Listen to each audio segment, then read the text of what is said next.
So I want to talk today about stories, the ones we make up, the ones we tell ourselves, the ones we believe, the ones we don't believe, the ones that dominate our lives.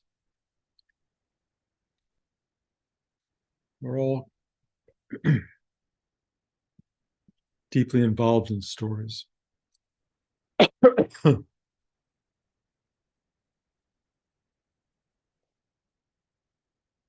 Many, many stories are caught up in the head, in the mind, circulating, tightly woven, causing a lot of interest in the brain and the intellect. Do I believe? What do I not believe? Is this true? Did this happen? That did happen.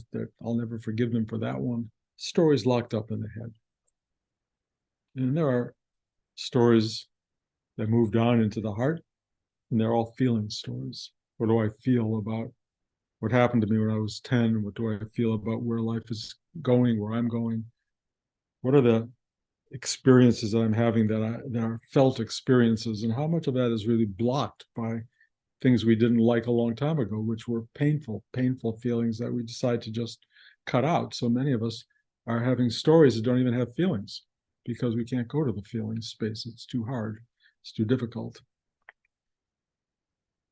And then, to use the Rudy model, there are spaces or a particular space where stories disappear, where they go to dissipate, and that's in the belly.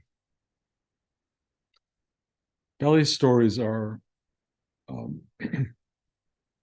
are clearer. They're more of a awareness of the larger picture, not defined all that specifically, just a way of observing the world through the ins and outs and the ups and downs of story experience. It's a guidepost. It guides you through the narratives that you have emotionally and intellectually. And most of our stories are perceived very tightly. They're often with eyes kind of squinting. We don't have eyes very wide open into the world. We see the world through very narrow gauges that tell us very little, really. Part of that is programming from your childhood. Part of that is the fact that mind hasn't been opened, intellect hasn't been opened very much. And if it has been opened very much, then you get into lots of other stories, like, the stories of the narrative of the world, the narrative of people in literature, movies, drama. All of that starts to filter into this space, and you can get very caught in the stories. And then, of course, they produce all sorts of feeling, and all those stories that produce these deep problematic feelings they're deeper, mostly, than the intellect and the mind. And feeling stories have an enormous impact on us. We all live with uh, surges of feeling: love, attraction, interest, despising things, hating things. And it's a really big involvement. And I'd say most of us, that's our life. People with story. Now, I was traveling this weekend and meeting a lot of people, seeing a lot of people, and boy, do they all have stories. And everybody's caught in their own story, and in ways that are kind of absurd often. And you want to reach out, but they're not my students, they're not people I know well, but I'm listening to the stories, seeing their anger and their frustration and their assault by life, and how much they're betrayed. And and you look at all these things in people, and even nice stories, really, really sweet stories about their children and their grandchildren. And what you get in all of that is a enormously closed-eyed, superficial awareness of the life we're all living. We're all living our story, for better or for worse. We're all finding our way through our story. We're all telling ourselves more stories. When we become spiritually based people, we start to have spiritual stories. We can have Buddhist stories, Christian stories, Jewish stories. We can have all these stories, and we can start putting our story within the context of all those other stories, so things make sense. This way we kind of know what's going on. We become aware of the world through our story. And there's something kind of lovely about it. But I will tell you, there is a process. It's a meditative process. It's a spiritual journey. It's a process of letting go of story, letting go of personal story, which is problematic and complicated in its own right, and then finding your way into universal story, the story of all of us together, the empathetic story, the story where we're in a collective, we're all human beings, we're all part of this world journey. And that's a huge story. And I think most of us in the morning wake up and we tune into our story, like, oh my God, I'm cold, or I got to do this today and I got to do that. Open the newspaper, oh my God, it's so terrible what's going on in the world. And then we get caught in all the stories of everything that's going on. And then for some people, there's a meditative practice where you sit still and you kind of go deep. That's the idea.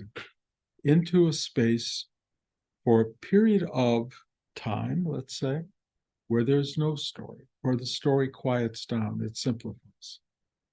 And so in your meditation in the morning, for those who do that, you sit down, and if you use Rudy's technique, you start to open all of these chakras, areas that contain story, like third eye is your story of yourself and the story of intellectual awareness of the world.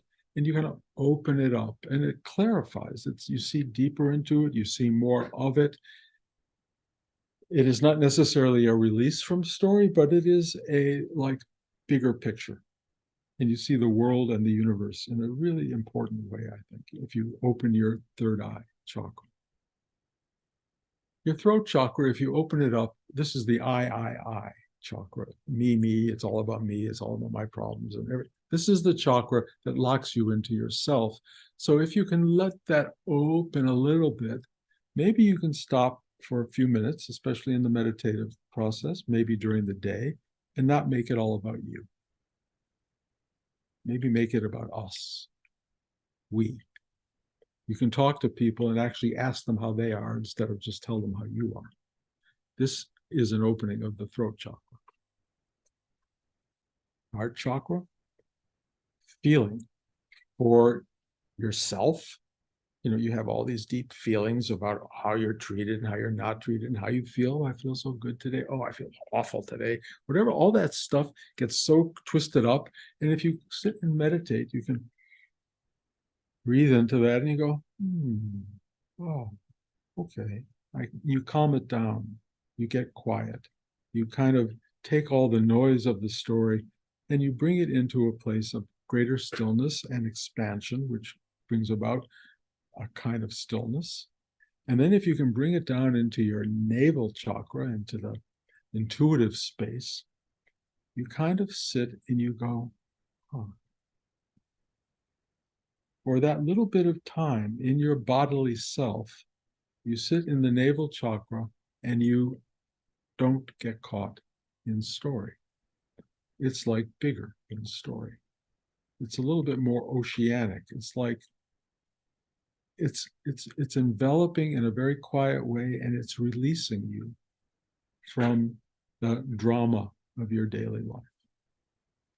And then if you get into your sex chakra and you can start to go into the part of you that's involved in renewing, you can take all of this openness and deepen it down to the base of your spine and through the sex chakra, begin to have it rebuild you, if you will, bless you, build you into someone who is a little bit more eyes open, a little bit more expanded, a little bit more aware of story in context, so that you're not living caught in the story, You're living aware of the story, and then maybe aware of the story in something much greater than you.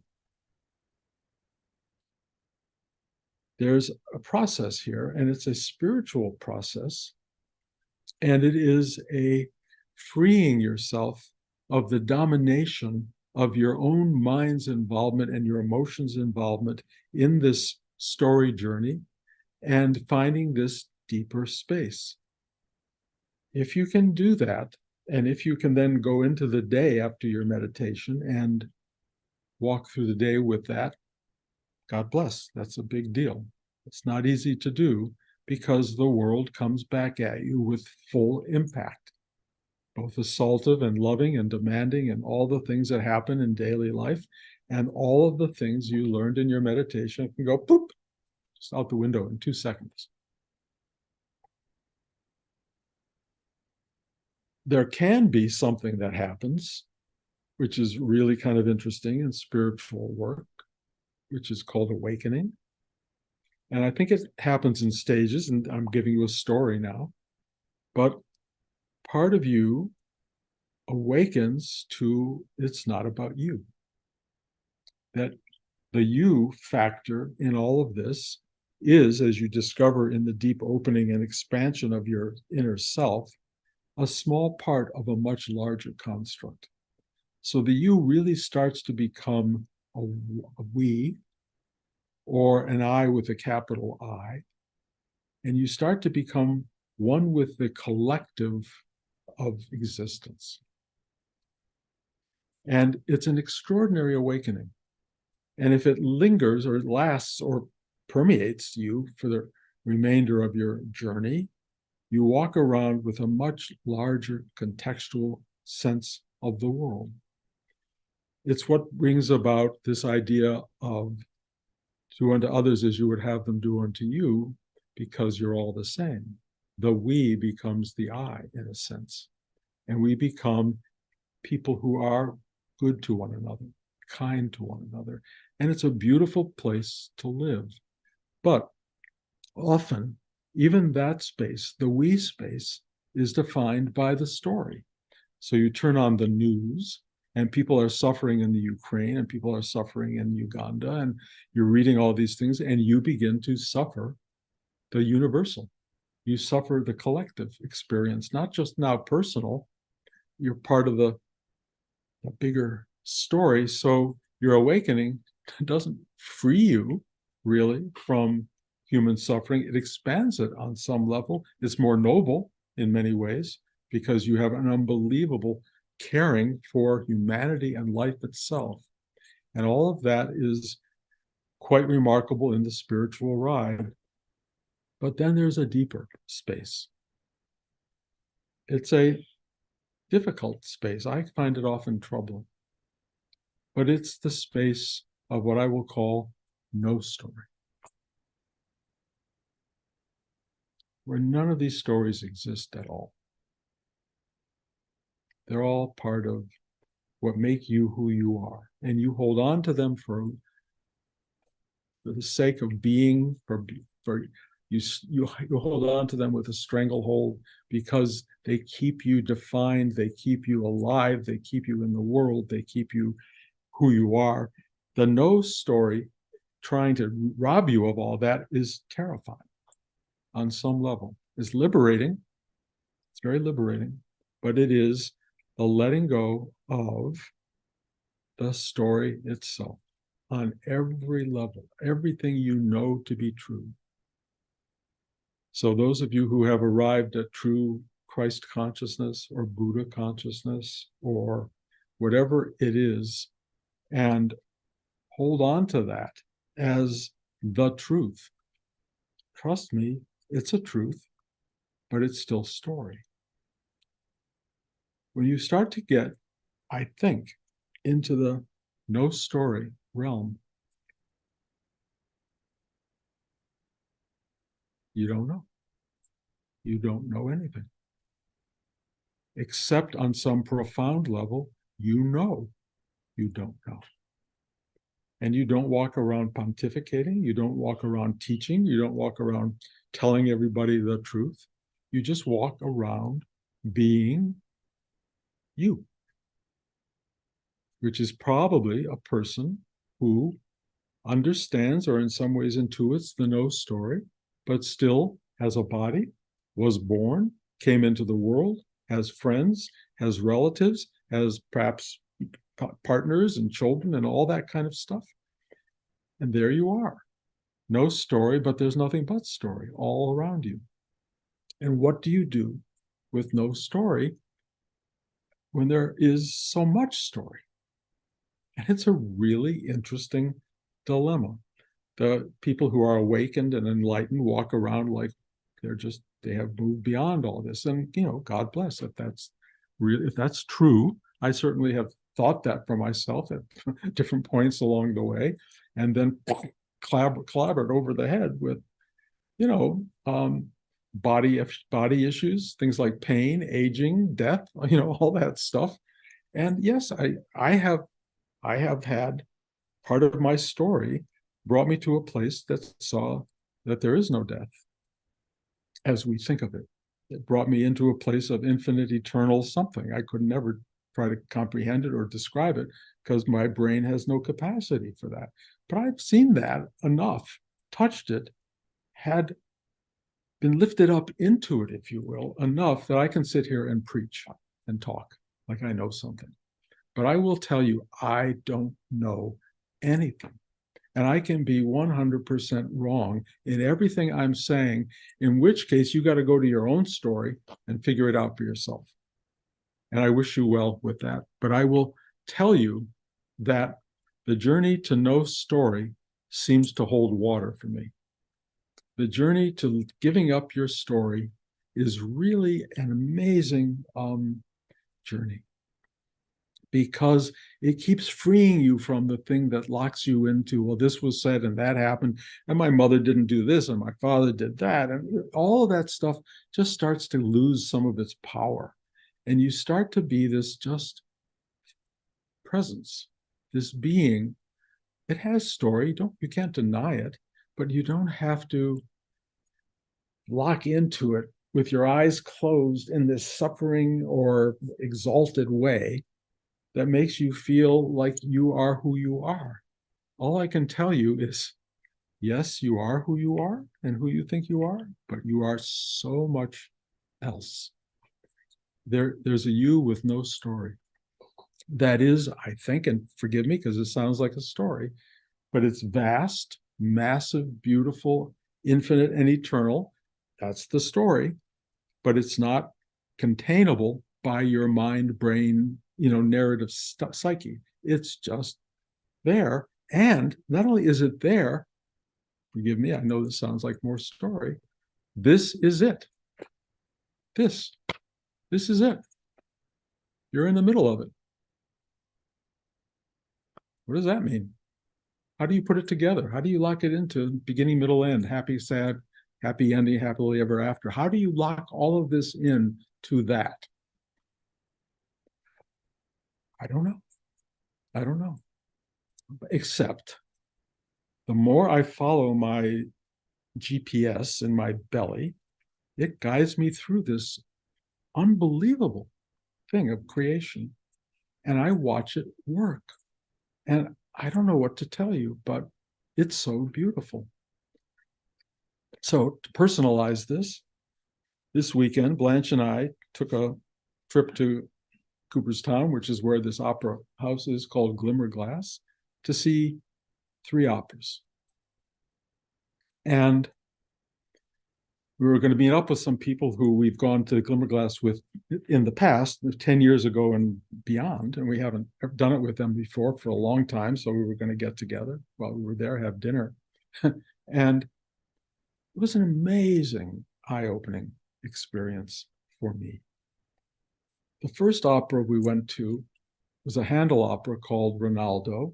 I had never seen it, never heard of it. Halfway through, we walked out. A lot of people loved it. I was not one of them. It all took place on a hospital set. It was like I was in somebody's hospital room. Staging was terrible, I thought. Singing was stunning, beautiful. But I thought, I don't need this. It's not going anywhere I need.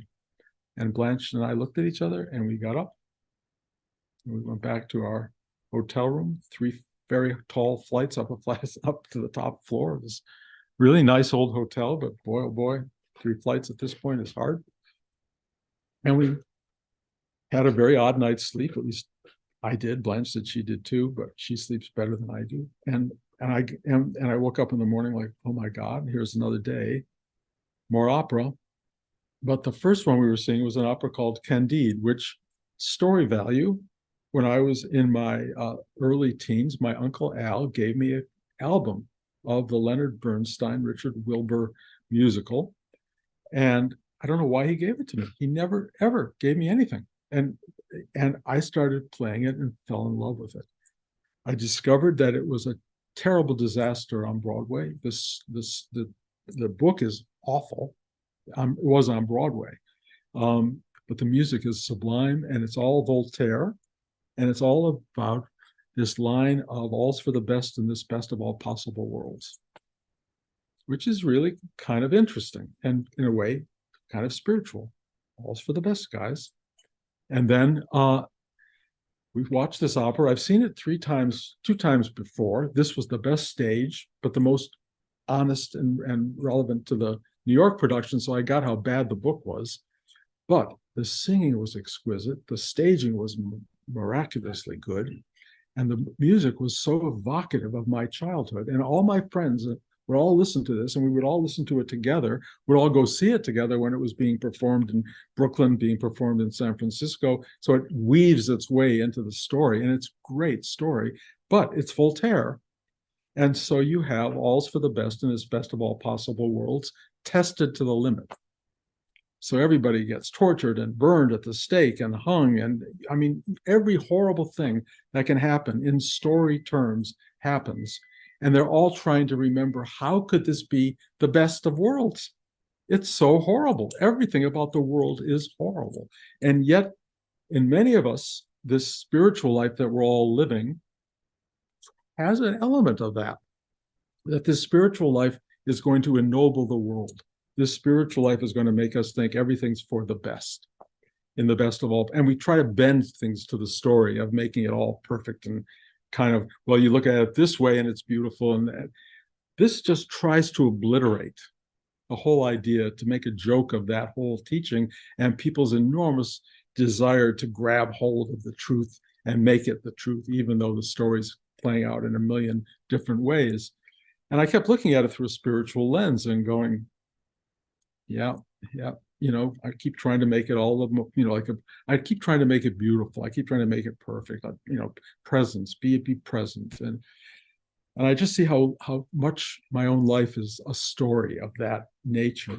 And of course, at the end of it, after all the suffering, you can imagine 2.5 hours of suffering, you get these people finally realizing, that make your garden grow. You can't fix the world. You can't do anything.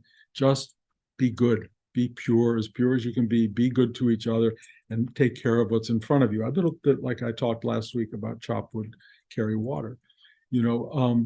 It's that kind of ending. And they sing it to the top of their lungs, but you walk out of that theater, they still got everything ahead of them. And in one production that I saw years ago, not this one, at the end, they're all singing this hymn to just, letting it all go and just let your garden grow. And there was a cow on the stage. And the minute they had this unbelievably wonderful moment, the cow falls over dead. And it's like, and that was the end. And then in this production, which ends according to the book and the Voltaire's work, the end is Voltaire, who's got a different name in the show, says to the audience, "Any questions?" And the curtain comes down.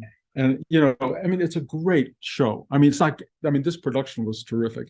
Not a great show, great music, and great philosophy, and really meaningful to me. And I felt so grateful for that. I'm going to talk a little bit longer. Sorry, you guys can go if you want to go. we were then going to have dinner with 8 people. And so we had to go to a place and be there by by 4:30 because they didn't take reservations. And Blanche and I came out of Candide, and it is pouring rain, and the parking lot is like a hike. And we did smartly bring an umbrella. We also smartly brought raincoats, but left them in the car. But the umbrella we had, by the time we got to the car, we were soaking wet anyway. So I typed out a note to these people that we're going to be a little bit late because we have to go back to the hotel, up 3 flights of stairs, change clothes, back down 3 flights of stairs, and drive back to where they are. So we got there 20 minutes late, a little bit more, and we were dry and now had raincoats. And one of the guys in the group was there waiting for us, really angry because there's no cell phone reception. They didn't know we were going to be late. The place, not only did they not take reservations, but they were already at 4:30 completely full. So their whole party had to go somewhere else to have dinner. And he was so annoyed that he had to wait for me, even though I had not telegrammed, what do you do? I texted, thank you. I texted we were going to be late, but there was no service. So they didn't know.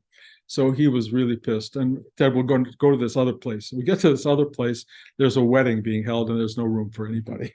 So I'm watching all of this unfold, and they're getting, I think, really angry at us. I don't know why exactly, because they had to wait for us, and and then they just couldn't get in anywhere, and they decided to go to the theater to eat, and somehow disinvited us from joining them. I did not understand the disinvite at all, but I decided, okay, Blanche and I'll just go back into town and we'll find a place. And there was a restaurant called Norbu.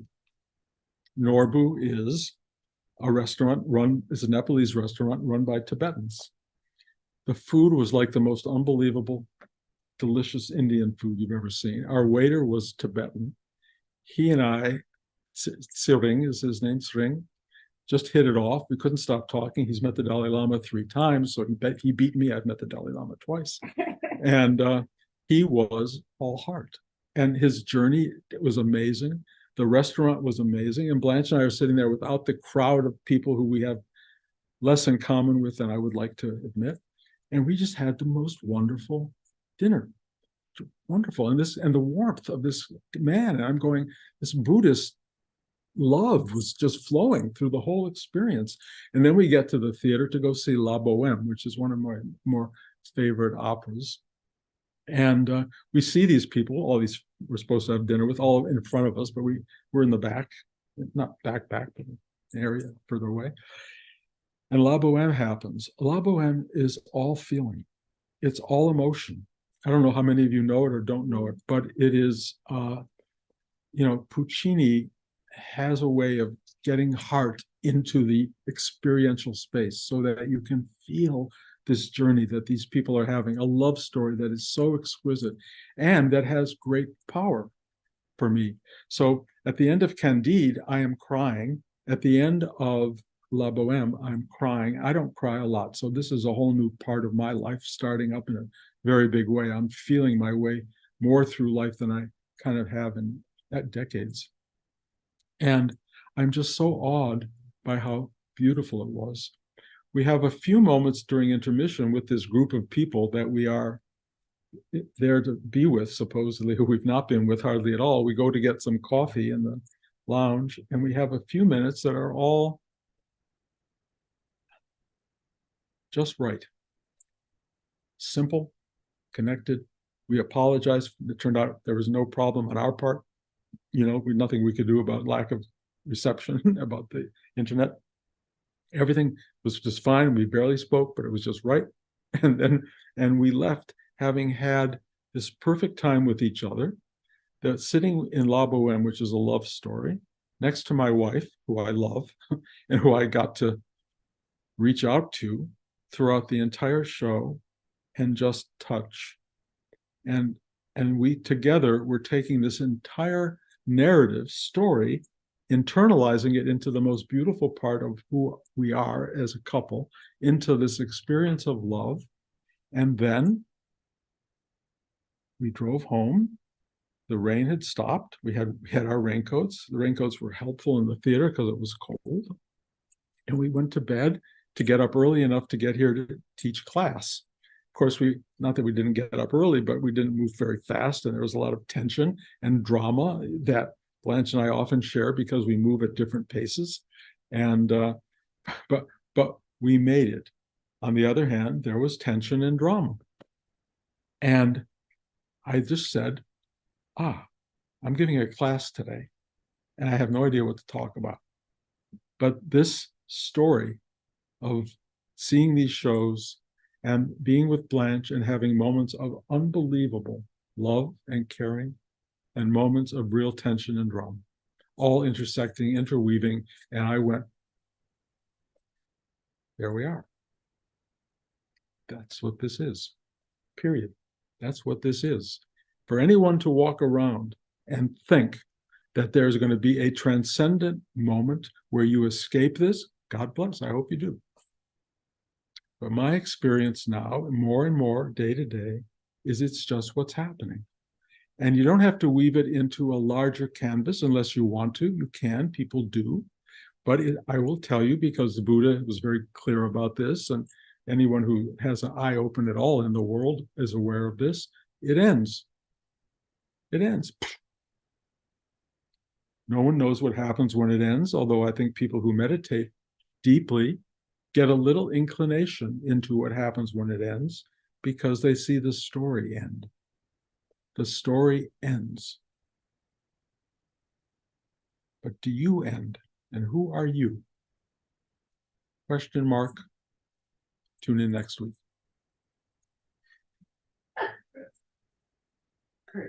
Curtain. Exactly. Curtain. So here I am trying to be a teacher who has arrived at knowing nothing and yet has an amazing gift of gab. And I can talk about nothing for a long time. And some of it actually registers, I think, with people, and some of it probably doesn't. And when it doesn't, I give all of you free rein to leave. I don't care. I don't care. I don't need to share this with everybody, but I am impelled to do it through something. So to the degree that I am, I will. And those of you who find any value in any of it, great. The biggest value, I think, is try to let your story go or lighten up with your hold on the story and realize that this story is what is. It's just what is. Inexplicably, magically, wonderfully, beautifully, emotionally, narratively amazing experience. Just being.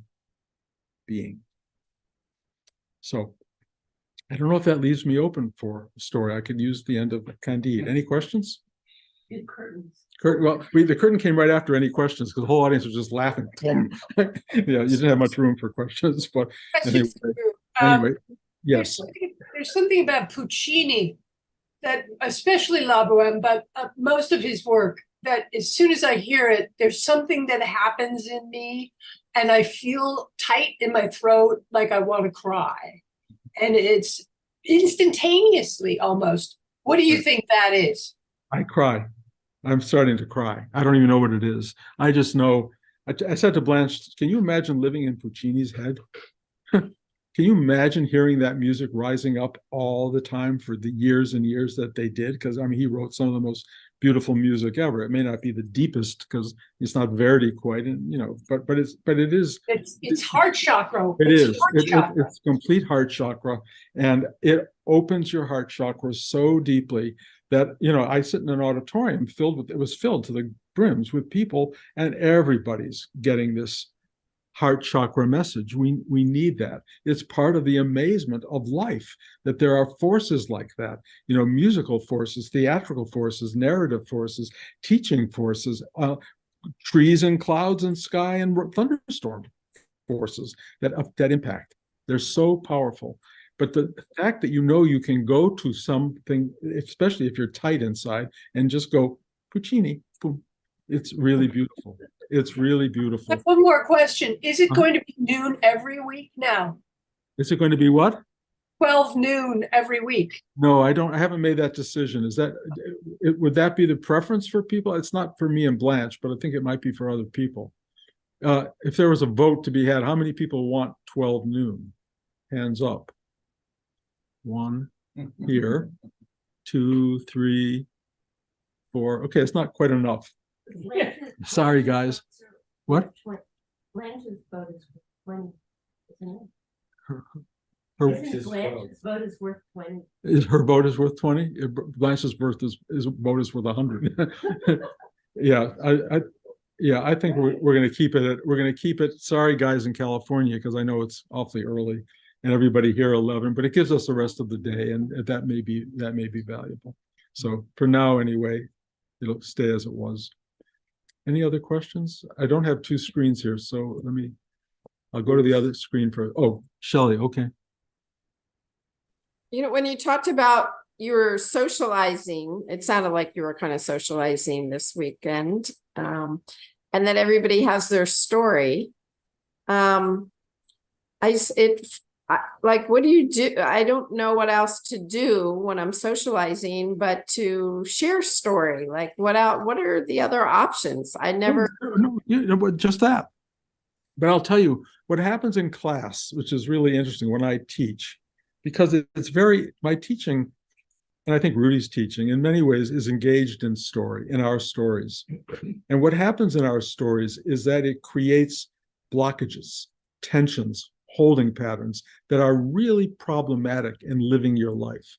So if you walk through most of your life still hating a school teacher when you were 4 years old, and it's in there somehow, and it's affecting your relationship with a lot of other teachers.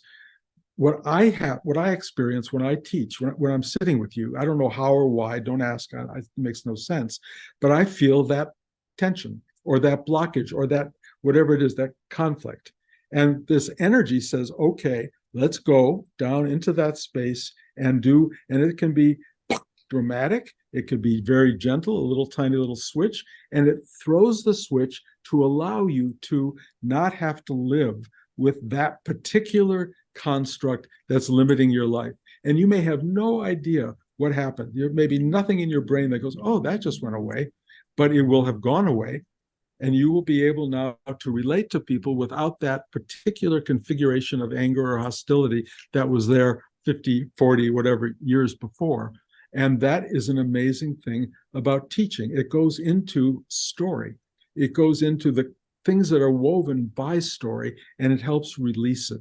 It can do more than that. It can go deeper and deeper, especially if you get into the navel chakra area. It can start to hum the Om sound, if you will, or the something. It gives you some sense of the bigness of this whole thing, and then story starts to dissolve of its own. It's just not that important.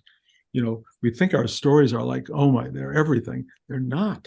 And the universe will really take away the entirety of the story.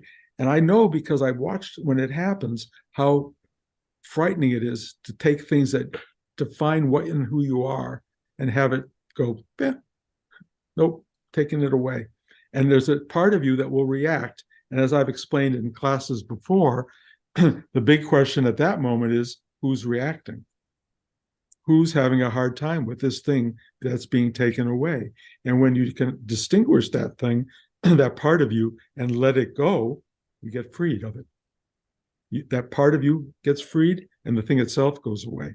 So you become more open, you become lighter or more enlightened by letting go of these things that are so scary to let go of. But trust me, we all have to figure that one out. Every one of us, part of our story is, how do we let go of everything, including the story? And the big one at the end is the entirety of the story. Like, what was that? And they go, nothing. And you go, but. That's a really tricky moment for people. How do you let go of this thing that was so central and important and discover it was just, it was nothing? But it wasn't just nothing, because it's this. So it's a kind of accommodation to the totality. It's the real spiritual practice is going yes to all of that. Just go, okay. Or if you can get there, and it's not easy. It's just not easy. And I practice this every day of my life. I work it. And it helps me get lighter and lighter. And it allows me to be more of a conduit to help other people, even though I don't have all the answers. And if people want all the answers, there are a lot of people out there, I think, who have them. I just don't. Bruce, Yes, KJ. I just want to say thank you for bringing the wisdom of Voltaire and the heart of Puccini into your talk today. It was quite resonating and beautiful. Thank you so much. Oh, happy to do it. And all of you should go turn on Candide and La Boheme and Turandot or whatever you find. They all just really do open you up. Have I exhausted you all? There's one other. I've just changed screens for a second and just see if there's any other. Are there other hands? Oh, George. Just letting go of your story. Letting go of the ego, basically. A big part of it, yeah. But the ego is the thing that enjoys and holds on to and involves itself in the story. But letting go of the ego doesn't necessarily mean the story goes away.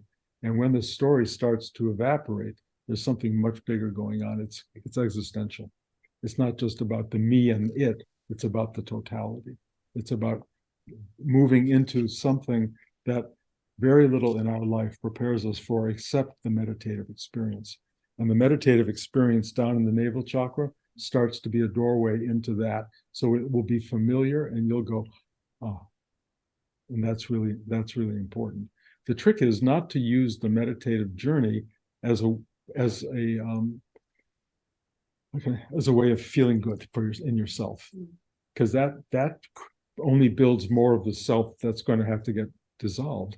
So if you're using it as a ploy for something else, it's not going to serve you. And it's a hard one because a lot of people, that's why they're meditating.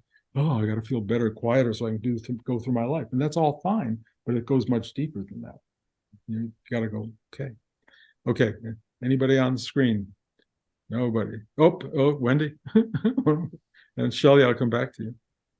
You just said not using the meditative journey to necessarily get in a state of like levitated bliss and, oh, I'm doing this so I can so I can have bliss.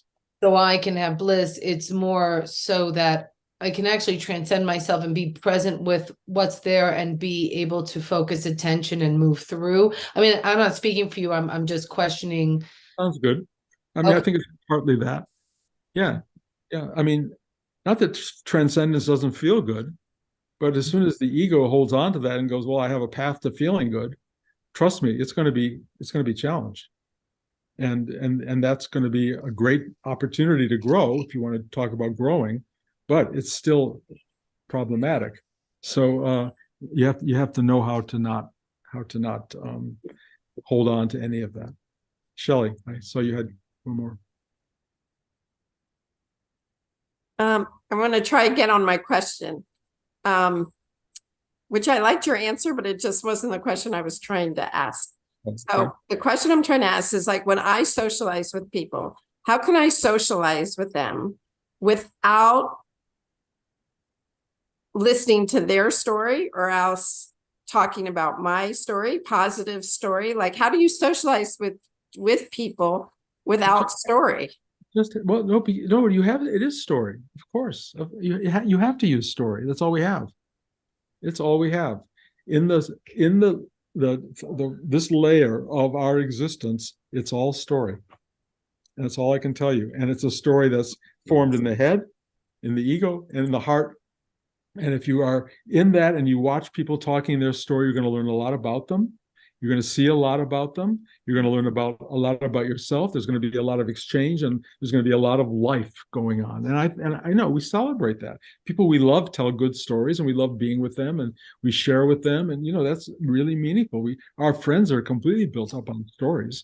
That's where our friendships come from. Love affairs come out of stories. Our stories sync.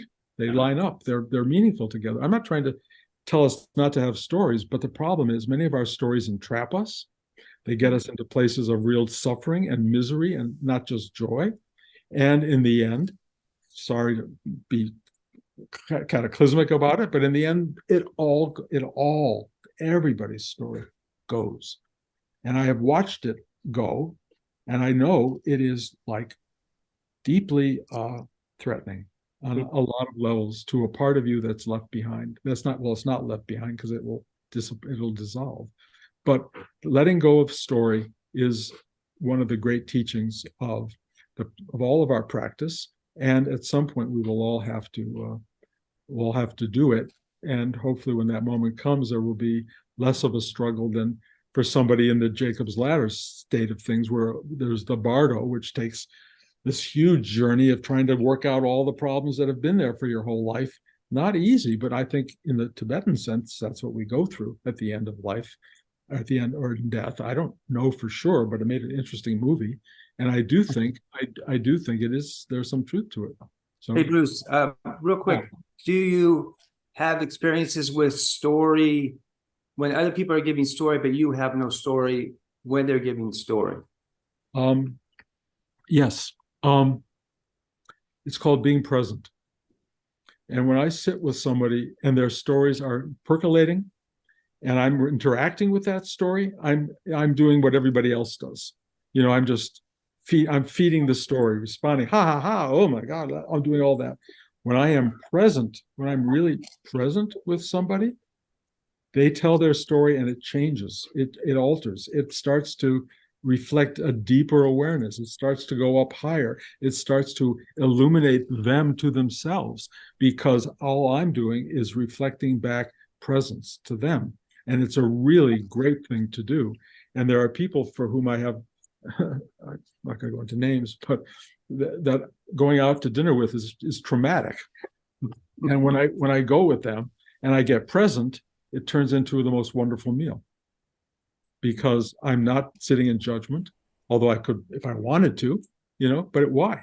It doesn't bring any joy to the gathering. But when you let go and you just open and you're just present, things happen.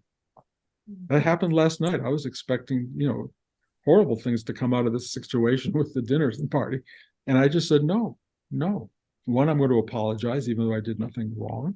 And I'm going to be open and present. And everything just wove its way into the space it needed to go.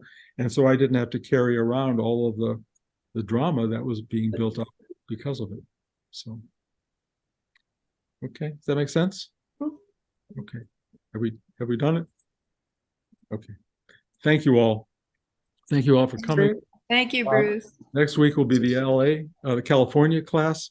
And the week after that is going to be the class in Big Indian. So those of you who can make it, I'll send out a notice about it, and I'll send out information about it, so that those of you who want to RSVP can do so. And that will be, it will not be Zoomed, because there's no way to Zoom it there, but I will try to record it on my phone and then post it if I can remember how to do that. So it'll still, the talk itself will get posted. Okay. Thank you all for coming today. Thanks for Thank you, Bruce. Hey, Bruce. Bruce, I have just a real quick question. Yeah.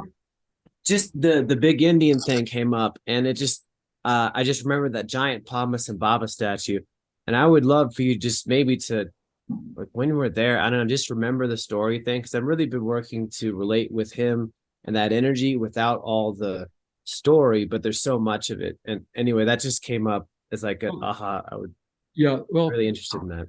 There are stories that ennoble us. There are great stories, and God knows we listen to stories for that reason. And Padmasambhava is one of the great teachers of our time. So I'm not saying to dismiss story, or even trying to weave it into your life. All I'm telling you is, even the greatest stories, the holy stories, the Christ story, the biblical stories, all of that stuff, they're all going to go boop. Then what have you got? You'll find out. Thank you.